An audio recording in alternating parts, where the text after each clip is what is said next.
पाक पतन हज़रत बाबा फरीदुद्दीन मसूद गंज शक्कर के 783 उर्स की रसूमात 25 ज़ुल्हज से शुरू होंगी।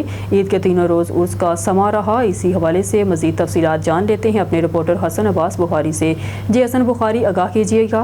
मौजूद दरबार हजरत बाबा फरीदुद्दीन मसूद गंज शक्कर पर उर्स की आमद है। उर्स हजरत बाबा फरीदुद्दीन के 783वें उर्स की तकरीबात 25 जुल्हाज से शुरू होंगी। ईद के 3 दिन यहाँ पर उर्स का समा रहा है। मेरे साथ कुछ ज़ायरीन मौजूद है, इनसे बाबा फरीदुद्दीन मसूद की हवाला से गुफ्तगू करते हैं। जी अस्सलाम वालेकुम वरहमतुल्लाहि वबरकातुहू।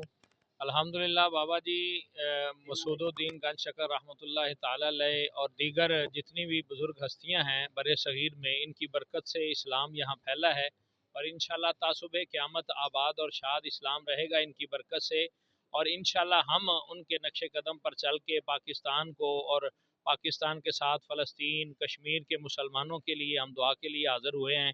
अल्लाह तबारक व तआला हमें बुज़ुर्गों के नक्शे कदम पर चलने की तौफ़ीक़ अता फ़रमाए। और अल्हम्दुलिल्लाह यही मिशन जो था अमीरुल मुजाहिदीन अल्लामा खादिम हुसैन रिज़वी का था। अल्लाह ताला हमें इस पर कारबंद और साबित कदम रहने की तौफ़ीक़ अता। जी बिल्कुल, आपने ज़ायरीन की बात सुनी। उनका कहना था कि बाबा फरीदुद्दीन और बुजुर्गान दीन ने जो इस्लाम की अशात में अहम रोल अदा किया और बेशुमार गैर मुस्लिम को मुसलमान किया, और यही वजह है कि आज मज़ार पर जो है रौनकें लगी हुई हैं और चरागां हो रहा है। जी।